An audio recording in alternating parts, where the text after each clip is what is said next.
Menteri Sains, Teknologi dan Inovasi. Silakan. Terima kasih Tan Sri Yang di-Pertua. Salam sejahtera, salam Malaysia Madani.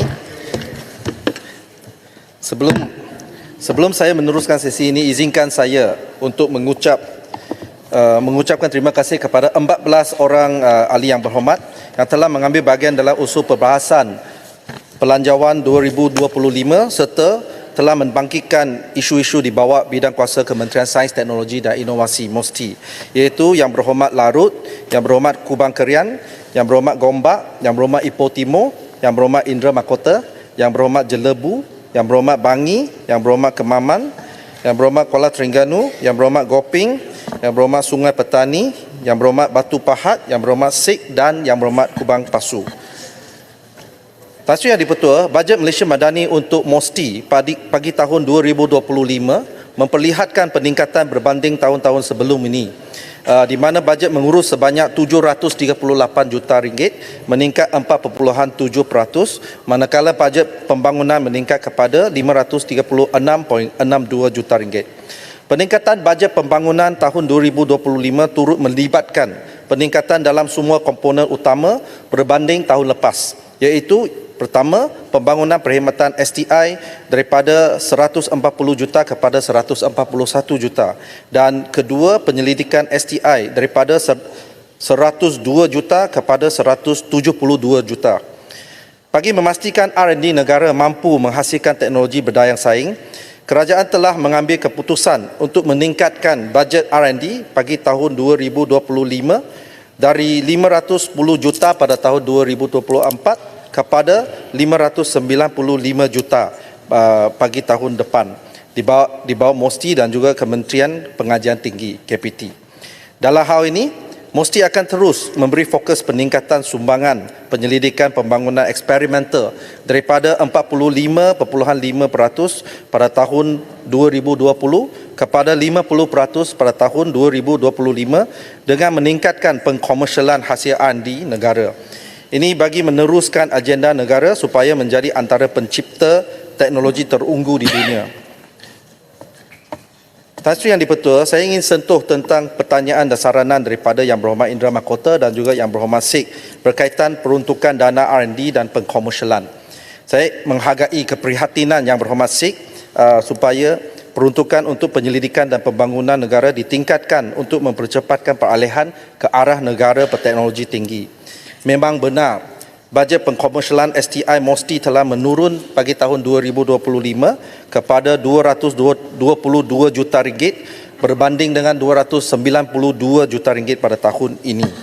Namun begitu, kebergantungan dana R&D daripada kerajaan semata-mata bagi tempoh jangka masa panjang adalah tidak mampan, kerana peranan membangunkan negara yang dimainkan oleh kerajaan seharusnya dikongsi bersama oleh pihak swasta dan industri.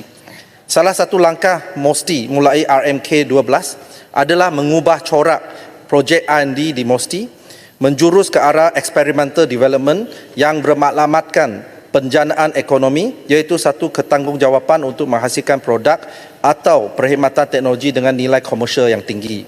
Bagi menggerakkan keberhasilan ini, satu mekanisme padanan dana dengan penglibatan sektor swasta, terutamanya syarikat pelaburan berkaitan kerajaan atau GLIC serta pihak industri telah diintegrasi melalui dana Malaysia Science Endowment atau MSE.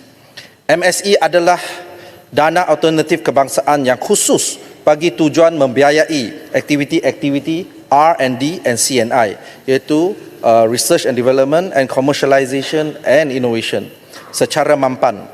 Selain itu, MSE juga berperanan sebagai sebuah platform yang bertanggungjawab untuk mendapatkan dana dari dalam dan luar negara, termasuklah grant dari industri, dana antarabangsa, wakaf, pendemar, filantropis dengan izin, angel investor dengan izin, crowdfunding dan SES fund.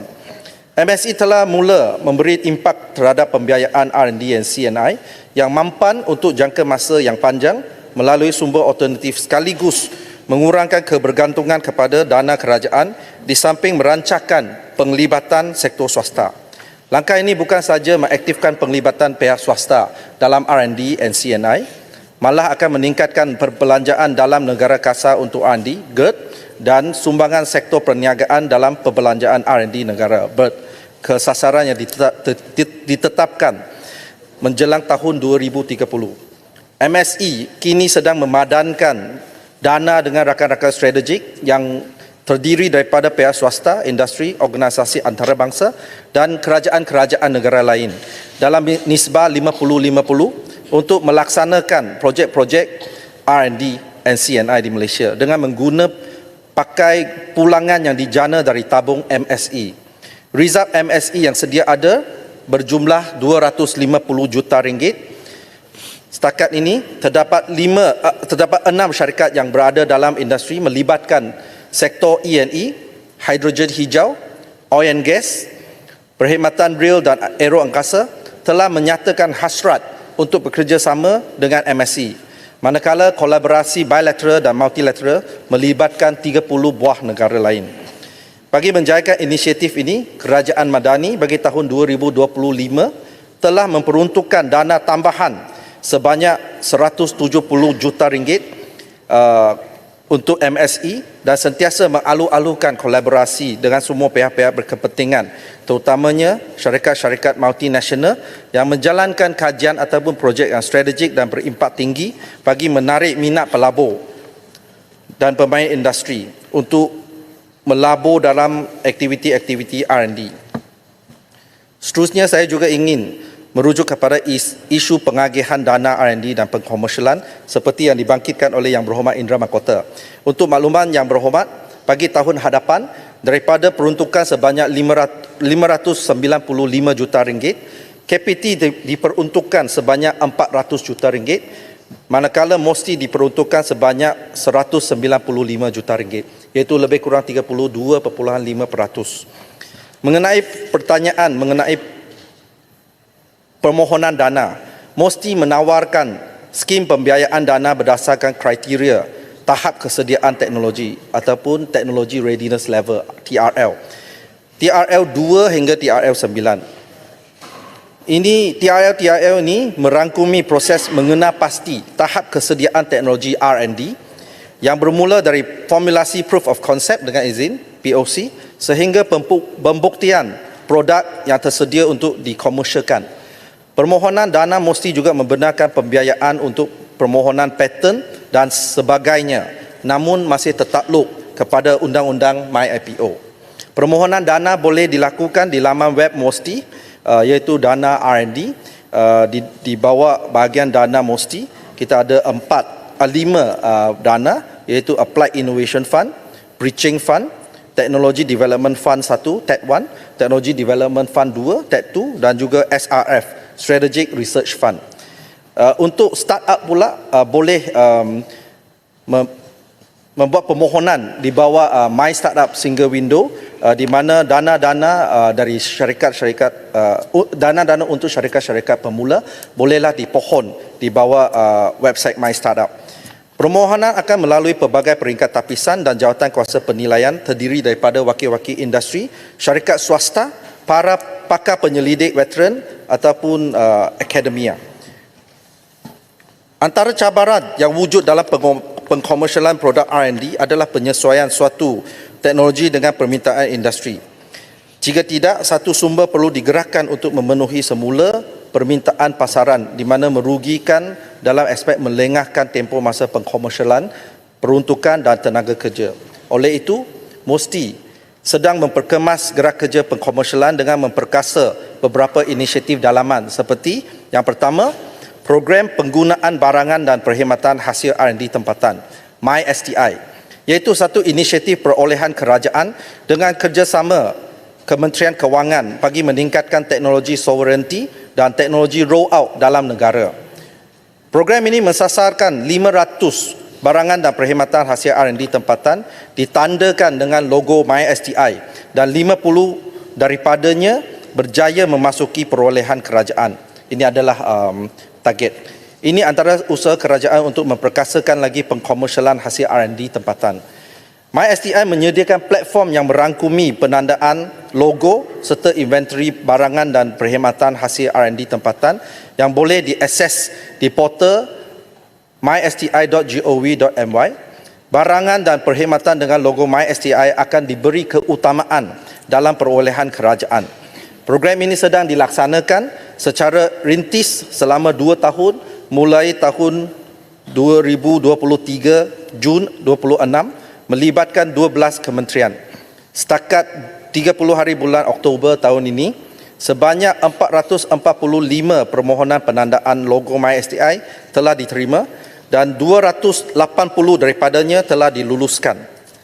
Yang kedua, Tan Sri Yang di-Pertua, adalah National Technology and Innovation Sandbox, NTIS, yang merupakan satu platform yang membolehkan syarikat pemula, startup ataupun penyelidik ataupun penggerak inovasi menguji produk, teknologi atau perkhidmatan dalam persekitaran yang sebenar, live environment dengan izin, dan dalam keadaan yang selamat dengan memberi kelonggaran daripada undang-undang dan peraturan sedia ada secara umum atau khusus untuk tujuan pembangunan teknologi dan produk menerusi penyelidikan. Di bawah NTIS juga disediakan kemudahan pembiayaan bagi produk atau teknologi hasil R&D atau inovasi tempatan dari peringkat prototipe ke pengkomersialan.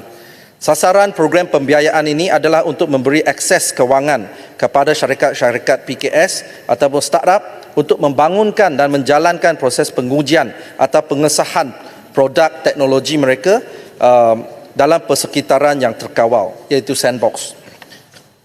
Sejak permohonan dibuka pada 15 Julai 2020 sehingga bulan Oktober 2024, sebanyak 835 permohonan lengkap telah diterima untuk ke peringkat penilaian. Seterusnya, di mana sehingga kini 122 projek telah diluluskan di peringkat jawatankuasa kelulusan dana sandbox bagi pembiayaan dana NTIS dengan jumlah kelulusan sebanyak 116.1 juta ringgit di bawah rakan pendanaan utama iaitu MTDC.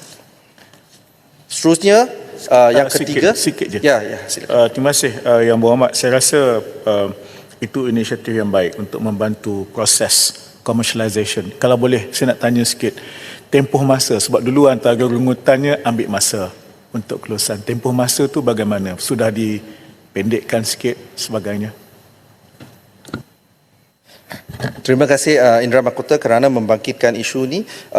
Setakat ini kita tak ada satu tempoh masa yang tetap, tetapi memang kami akan sediakan satu SOP di mana ada satu tempoh masa yang tetap di mana jawapannya boleh ataupun tidak boleh akan dimaklumkan kepada pemohon dalam satu masa yang ditetapkan. Terima kasih. Seterusnya yang ketiga, inisiatif tahun pengkomersialan Malaysia Commercialization Year, MCY, yang merupakan sebuah program untuk melonjakkan hasil penyelidikan R&D. Pelbagai pihak telah dilaksanakan sejak tahun 2016. Sehingga tahun ini, MCY telah mengenal pasti 553 produk ataupun teknologi ataupun perkhidmatan R&D tempatan yang telah dikomersialkan dan dipasarkan dengan penjanaan hasil jualan sebanyak 729 juta ringgit. Pelbagai intervensi dan fasilitasi juga disediakan di bawah MCY, termasuklah padanan perniagaan, sesi due diligence, sesi coaching, business pitching serta platform tempatan dan luar negara untuk pameran hasil R&D tersebut. MCY Summit merupakan acara kemuncak tahunan MOSTI yang bertujuan mengiktiraf serta meraihkan pencapaian penyelidik dan usahawan teknologi tempatan yang telah berjaya mengkomersialkan produk R&D mereka di pasaran tempatan dan antarabangsa. Seramai 8,084 peserta telah menghadiri MCY Summit 2024 yang melibatkan 99 pempamer, 28 panel speaker tempatan dan antarabangsa, penyampaian 10 anugerah MCY 2023 serta 8 pertukaran MOU berjumlah lebih kurang 62 juta ringgit. Seterusnya keempat, melalui pelaksanaan Plan Tindakan KL20 yang merupakan kesinambungan kepada Malaysia Startup Ecosystem Roadmap Super dan Malaysia Venture Capital Roadmap MVCR telah dikubah dan dilaksanakan oleh MOSTI. Plan Hala 7 Komprehensif telah menggariskan inisiatif dan insentif untuk pengasas startup dan PMKS berteknologi tinggi, pelabur ataupun moda teroka dan bakat teknologi tech talent ke satu tahap yang lebih tinggi. Pelaksanaan inisiatif di bawah Pelan Tindakan KL20 akan merangsang semula kedudukan Malaysia sebagai hub terkemuka untuk syarikat pemula dan pemodal teroka, serta mengangkat Kuala Lumpur ke dalam senarai 20 hub syarikat pemula terbaik global menjelang tahun 2030. Terdapat 12 inisiatif utama digariskan di bawah Pelan Tindakan KL20 yang akan mengukuhkan ekosistem startup dan bakat tempatan termasuk PMKS berteknologi melalui dasar dan insentif yang menarik pelabur dan bakat antarabangsa ke Malaysia. Antaranya adalah Innovation Belt bagi mewujudkan satu hub inovasi fizikal bagi syarikat startup, PMKS dan modal teroka untuk mengalahkan kerjasama pertukaran idea dan inovasi. Selain itu, inisiatif AI Infrastructure Enablement menyediakan infrastruktur kecerdasan buatan AI bertaraf dunia kepada syarikat pemula untuk menjadikan Malaysia peneraju serantau dalam bidang AI. Selain itu, ada juga inisiatif Venture Capital Golden Pass yang membolehkan syarikat modal teroka asing menerima lesen perniagaan dalam tempoh yang singkat untuk melabur. Di bawah inisiatif KL20 juga mesti telah membangunkan portal My Startup Single Window sebagai platform sehenti yang menghubungkan semua pihak berkepentingan dalam ekosistem startup di Malaysia. Pembangunan platform ini juga melibatkan kerjasama lebih 17 kementerian dan agensi melalui pasukan petugas My Startup Single Window seperti SME Corp dan MDEC yang menyalurkan maklumat program dan pembiayaan. Ipoh Timur bangun. Yang Berhormat. Silakan. Masih Yang Berhormat, sahabat saya dari Tanjung Malim. Berkenaan dengan AI, kita dah tiba-tiba masuk zaman sovereign AI. Sekarang bukan saja large language model, bukan saja large imaging model, sekarang ada large quantitative model dengan izin. Dan masuk zaman AQ di mana ada cross antara AI dengan quantum computing. 2-3 minggu lepas kita nampak di Denmark dilancarkan atau diluncurkan oleh Raja Denmark sendiri Gefion, di mana dia sendiri, Denmark sendiri ada AI machinery superkomputer dia. AI superkomputer untuk sebab sekarang ni kalau ada istilah yang mula kata AI or die. AI or die bukan saja untuk manusia, untuk individu, untuk profesional, tetapi untuk negara-negara, khususnya dalam sektor-sektor yang lebih khusus dan lebih istimewa, lebih spesifik untuk negara itu. Memasuki zaman kita sekarang nak mengaut keuntungan daripada apa yang ada di bawah tanah dengan industri lambakan pelaburan daripada negara luar dalam semiconductor dengan microchip, adakah pihak kementerian dan juga kerajaan pusat berhasrat berancangan untuk tubuhkan, wujudkan banner AI superkomputer yang spesifik dengan semiconductor microchip dengan rare earth processing dan rare earth mining dan juga silica processing, AI LQI large quantitative large model LQM untuk Malaysia supaya kita tidak tertinggal di belakang negara-negara lain. Sekian. Baik, Terima kasih Ipoh Timur, terima kasih Tan Sri Yanti Petua. Sekejap lagi saya masuk AI selepas ini. So okey, saya rasa habislah yang bab ini tentang startup, sebab ada satu lagi soalan startup yang ditanya oleh Ketua Pembangkang, tapi tak ada saya bagi soalan jawapan bertulis. Keduanya saya masuk ke dalam bab AI. Sebelum saya masuk, mungkin saya jawab soalan Ipoh Timur dulu.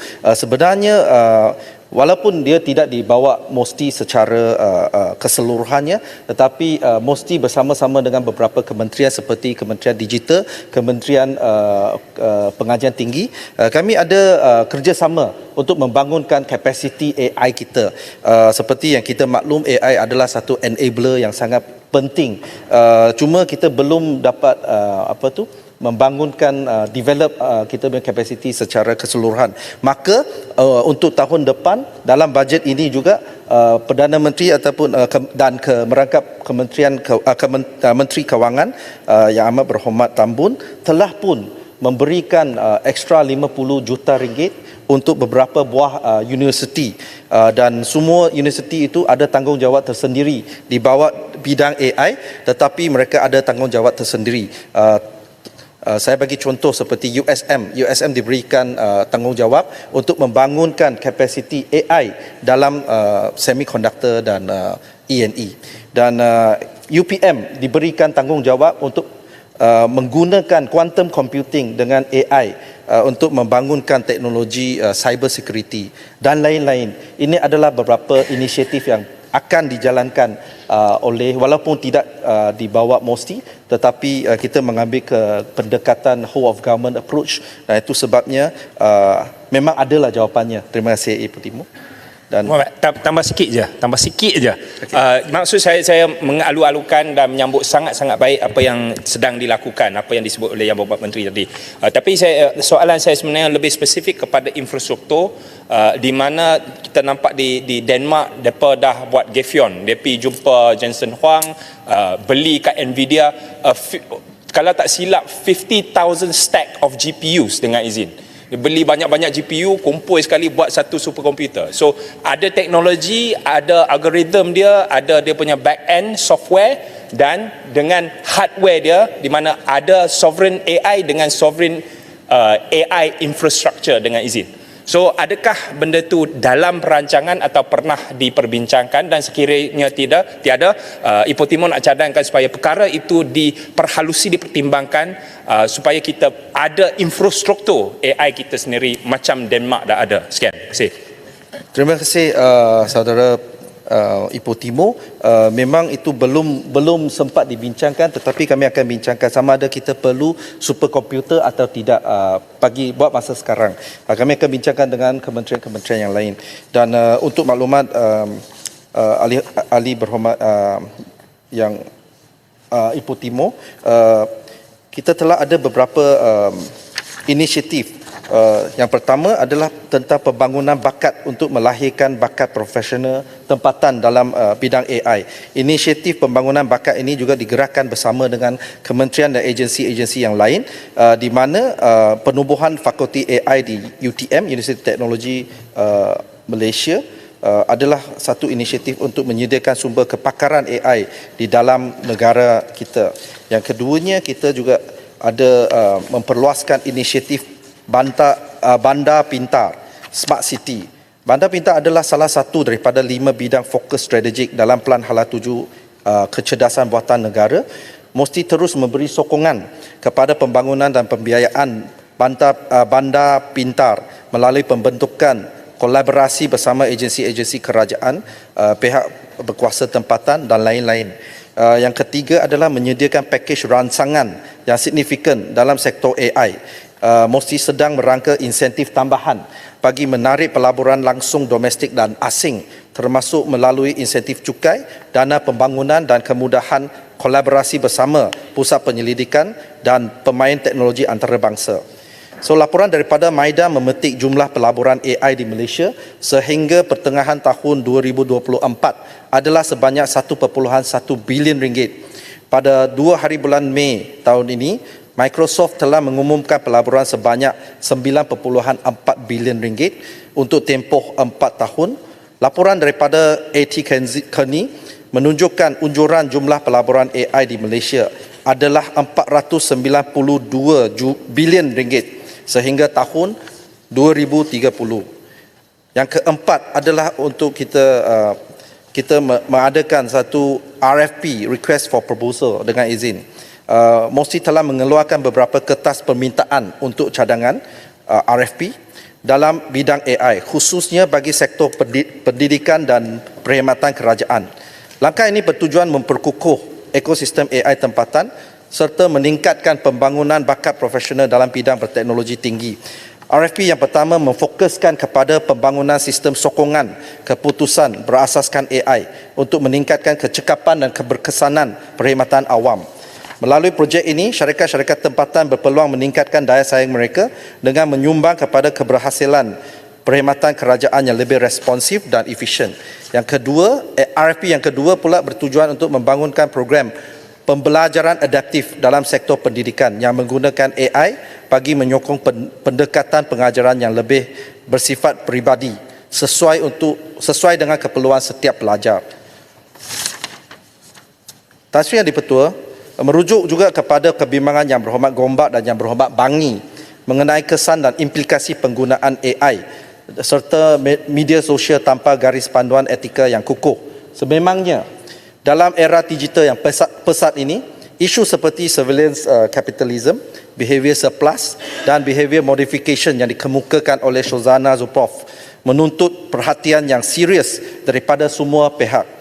Kita perlu belajar daripada pengalaman negara-negara lain dan mengambil tindakan proaktif untuk melindungi kepentingan dan kedaulatan negara kita. Kerajaan melalui kementerian berkaitan harus segera meneliti penyediaan kerangka pengawalan yang memastikan keadilan, kebebasan dan keselamatan pengguna, khususnya golongan pelajar dan generasi muda yang mudah terpengaruh dengan kandungan digital yang tiada kawalan. Bagi memastikan pematuhan kawal selia yang berkesan, tahap kesedaran mengenai prinsip AI yang bertanggungjawab perlu diterapkan dalam segenap lapisan masyarakat. Ini telah mendorong MOSTI untuk membangunkan garis panduan etika dan tadbir urus kecerdasan buatan ataupun Artificial Intelligence Governance and Ethics, AIGE. Garis panduan AIGE ini telah dilancarkan oleh Yang Amat Berhormat Timbalan Perdana Menteri pada 20 hari bulan September 2024. Secara umumnya, garis panduan ini menerangkan pengaplikasian prinsip-prinsip AI yang bertanggungjawab dalam 3 kategori utama, iaitu pengguna, penggubah polisi dan penyedia teknologi. Selain daripada garis panduan AIGE, MOSTI melalui keahliannya di dalam National Steering Committee turut terlibat dalam pembangunan standard AI kebangsaan. Garis panduan AIGE dan standard AI adalah kaedah soft approach dengan izin dalam mendidik masyarakat ke arah penggunaan AI yang bertanggungjawab dan selamat, menggalakkan proses-proses inovasi dan perkembangan teknologi dan mengoptimumkan kelebihan penggunaan teknologi tersebut kepada negara dan sosial ekonomi. Terima kasih Yang di-Pertua. Satu lagi isu yang saya nak silakan Bangi. YB Menteri, terima kasih atas penerangan tadi. Saya semasa perbahasan saya ada bangkitkan dengan mengenai penggunaan dengan izin AI generated images dan videos dalam image ataupun grafik rasmi dalam kerajaan. Saya bagi contoh, kalau contohnya ada poster berkenaan dengan satu sambutan dan sebagainya, kalau dulu poster tu mungkin ada gambar-gambar orang yang sedang senyum dan sebagainya, sekarang ni kita tengok gambar tu ditukar ataupun digunakan menggunakan AI. Jadi kalau dulu kita perlu ada seorang juru gambar ambil gambar, kemudian ada graphic designer yang dengan izin put it all together, tapi sekarang ni kita hanya perlu seorang masukkan input apa yang kita nak, keluarlah satu image dan image ni pula dijadikan image rasmi daripada pihak kerajaan. Jadi tak ada apa kita panggil artistic touch dekat situ. Dan saya khawatir kalau kita sentiasa menggunakan pendekatan ini, maknanya orang yang ada pekerjaan sebagai graphic designer dan juga juru gambar dan sebagainya, kita tak guna kepakaran mereka. Jadi saya nak tahu dalam kita keluarkan garis panduan yang disebut oleh YB Menteri tadi, saya nak tahu sama adakah kerajaan mempunyai satu dasar atau garis panduan mengenai penggunaan AI generated images dan juga videos untuk image rasmi daripada pihak kerajaan. Terima kasih YB Menteri. Terima kasih Yang Berhormat Bangi. Jawapannya tidak, sebab AIGE ini dia lebih pada bagaimana menggunakan AI secara beretika. So ini lebih pada dia sama ada dia artistic touch ke ataupun ada artistic touch atau tidak, dia lebih subjektif lah. So dia tidak terlibat dalam etika. Tetapi saya boleh menjawab soalan Yang Berhormat Bangi juga, sebab ini memang satu soalan yang selalu ditanya oleh semua lapisan masyarakat, di mana AI dinampak seolah-olah akan menggantikan semua aktiviti-aktiviti ataupun pekerjaan-pekerjaan manusia. Sebenarnya tidak. Sebenarnya apabila satu teknologi ataupun enabler muncul, memang dia akan menimbulkan kerisauan seperti ini. Tetapi kalau kita melihat balik sejarah manusia, memang kita tidak digantikan pun, walaupun sebelum ni apabila berlakunya satu revolusi ataupun munculnya satu invention baru, machinery, semua orang ingat selepas ini semua orang akan hilang kerja, tetapi hakikatnya tidak. Dia cuma melibatkan pengubahan ataupun perubahan skill set, walaupun ada sesetengah kerja mungkin akan digantikan oleh teknologi tersebut, tetapi akan muncul satu pekerjaan, bukan satu, akan muncul pekerjaan-pekerjaan yang lain yang lebih memerlukan skill set baru, yang lebih memerlukan kemahiran yang tidak dapat digantikan oleh teknologi kini. So jangan kita risau, yang penting kita perlu sentiasa upgrade sendiri melalui program-program reskilling dan upskilling, dan jangan risau sebab AI tidak akan mengambil alih semua tenaga kerja kita. Demi menjawab soalan jelebu tak ada di sini, boleh saya skip. Kubang pasu ada? Kubang pasu pun tak ada. Okey. Kalau tak, saya masuk terus kepada pembangunan bakat STI. Tuan Yang Dipertua, saya tertarik dengan cadangan dan pandangan Yang Berhormat Sungai Petani dan juga Yang Berhormat Goping berkaitan dengan pembangunan bakat STI yang komprehensif. Sebagai makluman Yang Berhormat, laporan Indeks Inovasi Global GII 2024, Malaysia menunjukkan trend positif dalam pengeluaran bakat STEM negara dengan peningkatan graduan sains dan kejuruteraan kepada 40.23% daripada jumlah keseluruhan graduan pada tahun 2022. Walau bagaimanapun, dapatan data GII juga menunjukkan trend penurunan sebanyak 66.05% dalam jumlah penyelidik per juta populasi pada tahun 2020. Analisa ini menunjukkan cabaran dalam mengekalkan tenaga kerja penyelidik yang berpotensi memberi kesan secara langsung terhadap keupayaan inovasi negara. Perbezaan yang ketara ini menekankan keperluan pembentukan dasar dan polisi yang berfokus dalam meningkatkan jumlah penyelidik dan memperkukuh sokongan aktiviti R&D untuk manfaat graduan STEM negara. Pelbagai usaha dan inisiatif yang telah, sedang dan akan dilaksanakan oleh kerajaan dalam meningkatkan statistik penyelidik dalam negara ke arah negara maju berteknologi tinggi menjelang tahun 2030.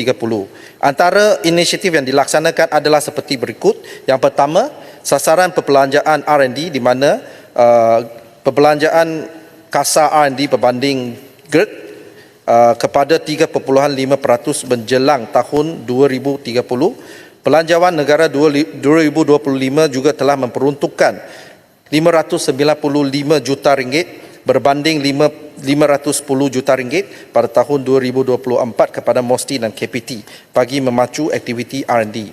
Yang kedua, menggalakkan penyertaan aktif sektor swasta dalam aktiviti R&D melalui dana padanan bagi projek R&D yang berimpak tinggi.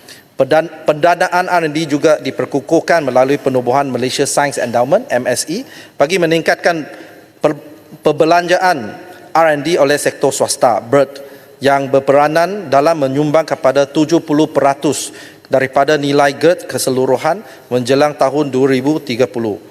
Yang ketiga, memposisikan Malaysia sebagai juara kuasa ketiga dunia seperti yang dihasratkan di bawah Plan Strategik Semiconductor Kebangsaan NSS yang meliputi pakej insentif menarik bagi meningkatkan kemasukan pelaburan strategik dalam bidang semiconductor berteknologi tinggi, khususnya bagi menggalakkan lebih banyak aktiviti front end. Usaha ini secara tidak langsung dilihat akan dapat meningkatkan jumlah permintaan dan peluang pekerjaan berkemahiran tinggi di kalangan graduan STEM. Yang keempat, membangunkan dan menarik minat terhadap bakat dan modal insan dalam sains, teknologi dan inovasi dengan melaksanakan pelbagai program pembudayaan STI termasuk program jangkauan ke peringkat akar umbi, khususnya belia terhadap bidang STEM. Yang terakhir, yang kelima, mengukuhkan tadbir urus STI menerusi dasar sains, teknologi dan inovasi negara dan juga rangka kerja 10-10 sains, teknologi dan inovasi Malaysia. yang merentasi pelbagai kementerian, agensi, institusi, penyelidikan dan industri. Untuk makluman yang berhormat, kementerian juga menerusi jawatan kuasa pembangunan bakat sains, teknologi dan inovasi negara sedang meneliti keperluan sebenar bakat STI dengan kerjasama Kementerian Pendidikan dan Kementerian Pengajian Tinggi dan pelbagai kementerian dan agensi berkaitan bakat STI. Juga merupakan usaha dan inisiatif kerajaan dalam mengorak strategi bagi memastikan keperluan pembangunan bakat STI masa depan dilaksanakan secara inklusif dan menyeluruh. Sebagai tambahan kepada pertanyaan yang berhormat Sungai Petani, sebagai langkah untuk menitik berat penlibatan anak-anak muda dalam STEM, beberapa program intervensi pembudayaan yang merupakan sebahagian daripada inisiatif induk yang dikenali sebagai program SciTech for You telah dilaksanakan. Secara umum, program-program pembudayaan STI di bawah SciTech for You melibatkan beberapa kategori, iaitu program perdana seperti Minggu Sains Negara dan Malaysia Tech Olympic. Seterusnya, program-program lain yang dijalankan secara bersepadu dengan jabatan, agensi atau pihak lain seperti STEM Camp MOSTI, program di Pusat Sains Negara termasuk Exporia Sains, Kembara Sains Borneo, Schools Out Kids In, SOKI, Special Science Day, SSD, dan juga program di Planetarium Negara seperti Mars Challenge, Space Insight, Kejohanan Roket Kebangsaan, National Space Challenge dan lain-lain. Program-program tersebut juga melibatkan aktiviti pembelajaran secara tidak formal dan di luar bilik taja yang dirancang sebagai pelengkap kepada kurikulum yang telah disusun oleh KPM. Saya juga amat berbesar hati untuk memaklumkan bahawa MOSI telah berjaya menghimpunkan seramai 100 orang saintis yang komited dan dipadankan dengan 100 sekolah di bawah program STI 100 kuasa 3 sebagaimana yang telah dihasratkan oleh Yang Amat Berhormat Perdana Menteri semasa Majlis Peluncuran Program National Bioeconomy Showcase 2024 pada Julai yang lalu.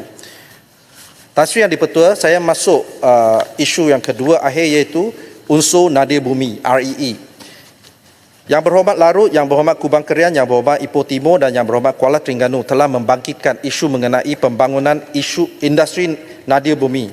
Untuk makluman Yang berhormat, Malaysia di dalam persediaan untuk mewujudkan the complete value chain from mine to microchip dengan izin melalui penyelarasan di peringkat persekutuan dan juga kerajaan negeri, memandangkan industri ini melibatkan beberapa segmen utama seperti huluan, pertengahan dan aktiviti hiliran. Rantaian nilai ini merangkumi segala-galanya dari aspek penerokaan, perlombongan, pemprosesan mineral nadir bumi, pembuatan bahan mentah dan akhirnya kepada pengeluaran produk berteknologi tinggi seperti supermagnet, motor elektrik serta komponen mikroelektronik seperti microchip dan sebagainya. Beberapa perkara perlu dinilai seperti sumber mineral dan eksplorasi yang melibatkan kuasa di bawah kerajaan negeri, infrastruktur pemprosesan dan teknologi, pembangunan kapasiti dan R&D, tenaga kerja serta hubungan pasaran dan perdagangan antarabangsa. Perkara ini juga memerlukan penglibatan daripada syarikat GLC yang lebih dominan dan kerjasama dengan semua pihak bagi mempercepatkan pembangunan industri ini, memandangkan kita terlalu bergantung kepada kepakaran luar di sepanjang rantaian nilai. Untuk makluman, buat masa ini, pihak MOSTI melalui MIC sedang mengkaji potensi pembangunan teknologi tempatan dan bakat tempatan bagi memenuhi keperluan industri REE di masa akan datang. Satu bengkel khas telah diadakan bersama pihak pemegang taruh untuk mengenal pasti ketersediaan teknologi dan bakat tempatan. Sekiranya semua elemen ini dilaksanakan dengan berkesan, Malaysia bersedia untuk menjadi pemain utama dalam industri bernilai tinggi dengan memanfaatkan sumber mineralnya untuk menghasilkan produk akhir berasaskan REE. Perlu ditegaskan, Malaysia perlu mengambil kira kekuatan negara serantau seperti ASEAN dan juga penglibatan dalam BRICS untuk memastikan negara Malaysia menjadi peneraju industri REE di peringkat antarabangsa. Seterusnya memberikan manfaat menyeluruh kepada rakyat dari aspek peluang pekerjaan, pendapatan negara dan negeri. Di samping itu, MOSTI telah membangunkan Plan Hala Tuju Teknologi Bahan Termaju Negara 2021 hingga 2030 yang menggariskan beberapa elemen penting berkaitan dengan industri unsur nadir bumi REE, iaitu pertama, pembangunan teknologi pengasingan dan pemunian. Fokus kepada pembangunan teknologi pengasingan dan pemunian unsur nadir bumi untuk meningkatkan kecekapan dan mengurangkan impak alam sekitar. Kedua, kerjasama penyelidikan dan pembangunan R&D, menggalakkan kerjasama antara institusi penyelidikan, universiti dan industri untuk mempercepatkan inovasi dan teknologi REE. Yang ketiga, pengkomersialan produk berasaskan REE, menyokong pengkomersialan produk berasaskan REE seperti supermagnet, komponen elektronik dan bahan untuk teknologi tenaga boleh diperbarui. Yang keempat, pembangunan rantaian bekalan. Kita perlu membangunkan rantaian bekalan yang mampan dan berdaya saing untuk industri REE, termasuk aktiviti perlombongan, pemprosesan dan pembuatan produk akhir. Yang kelima, kelestarian dan mesra alam. Memastikan semua aktiviti berkaitan REE dijalankan dengan mematuhi prinsip-prinsip kelestarian dan mesra alam untuk mengurangkan kesan negatif terhadap alam sekitar. Plan ini bertujuan untuk menjadikan Malaysia sebagai peneraju dalam teknologi bahan termaju, termasuklah dalam industri REE, dengan memanfaatkan sumber tempatan dan meningkatkan daya saing global. Pada masa ini, pihak kerajaan ada menyediakan bantuan melalui dana penyelidikan strategik SRF di bawah MOSTI. Terdapat 11 APP yang tersenarai dan MIC merupakan APP yang berkaitan dengan bahan termaju, termasuk unsur nadir bumi. Dana ini bertujuan untuk menyokong pembangunan STIE, Sains, Teknologi, Inovasi dan Ekonomi. Ia merangkumi penyelidikan, teknologi baru, proses, produk inovatif atau nilai tambah kepada teknologi sedia ada. Wabi Ipoh Timur bangun sekali lagi. Oh, okay. Terima kasih. Terima kasih. Terima kasih Tan Sri Speaker.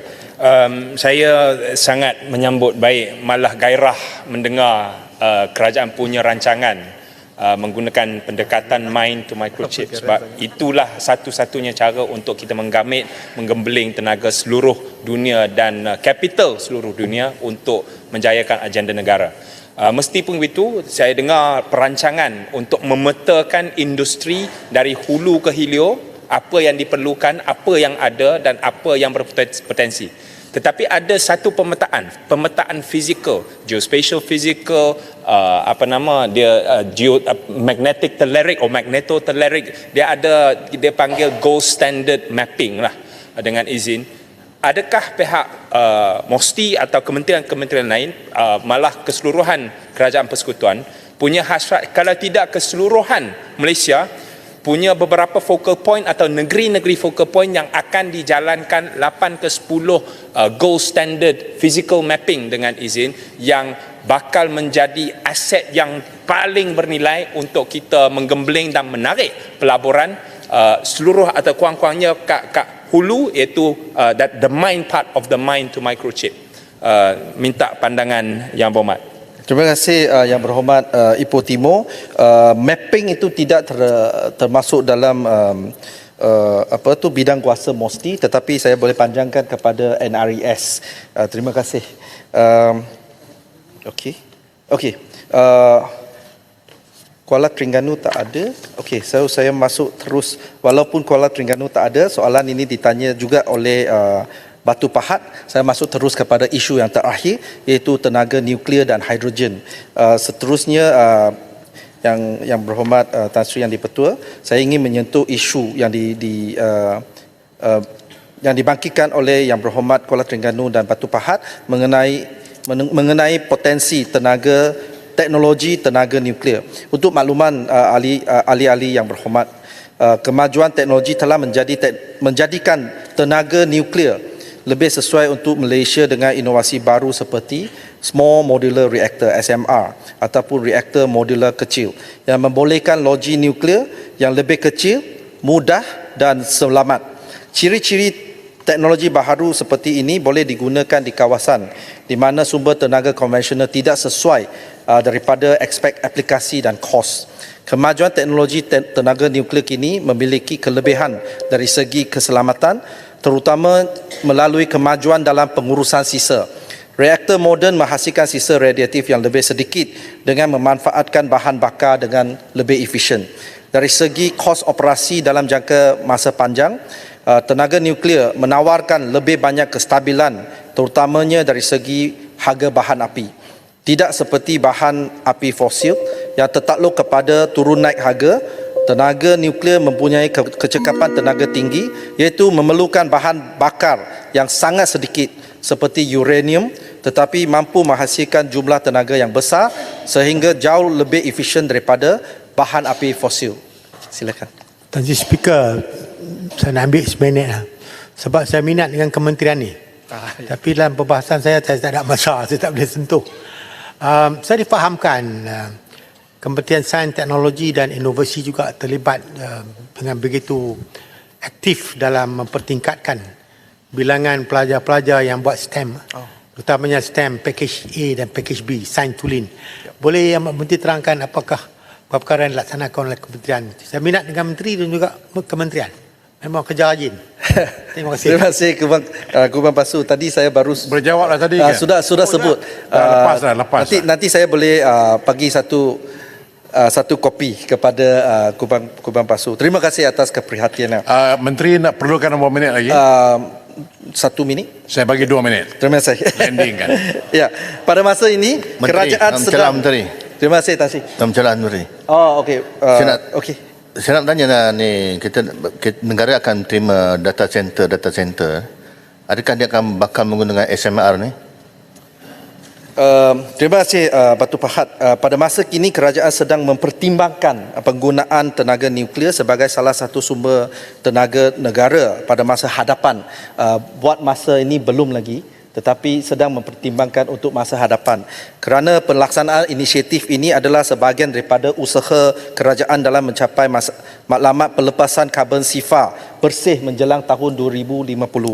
Mesti sebagai kementerian yang bertanggungjawab untuk pembangunan STI memainkan peranan dalam menyediakan kepakaran melalui program latihan, dan selain itu agensi nuklear Malaysia mempunyai pengalaman, pengetahuan dan kepakaran dalam mengendali dan menyenggara reaktor penyelidikan Triga Puspati selama lebih daripada 40 tahun, boleh diaplikasikan ke dalam program tenaga nuklear sekiranya dilaksanakan pada masa akan datang. Seiring dengan itu, kerajaan sentiasa menjalankan kempen kesedaran awam seperti program pendidikan, lawatan pakar, dialog dan forum awam bagi meningkatkan kesedaran masyarakat mengenai keselamatan nuklear. Agensi Nuklear Malaysia sedang bekerjasama dengan Kementerian Komunikasi melalui Jabatan Penerangan untuk melaksanakan program CEPA teknologi nuklear di seluruh negara. Di samping itu, Malaysia melalui Agensi Nuklear Malaysia sebagai agensi penghubung kepada Agensi Tenaga Atom Antarabangsa IAEA boleh mendapatkan bantuan dan sokongan teknikal dalam pembangunan program tenaga nuklear. Tan Sri Yang di-Pertua, sekian saja maklum balas saya untuk kali ini, dan Ingat nak cok masuk sikit boleh? Dah masa. ya, masa sudah habis lah, sorry. Terima kasih sekali lagi diucapkan kepada semua ahli yang berhormat yang telah mengambil bahagian dalam perbahasan bajet 2025 kali ini. Kementerian Sains, Teknologi dan Inovasi mengambil maklum akan setiap cadangan dan isu yang diajukan oleh ahli yang berhormat dan sentiasa komited dan berusaha mengambil tindakan proaktif yang sewajarnya. Terima kasih Tuan Yang di-Pertua. Baik, terima kasih Menteri.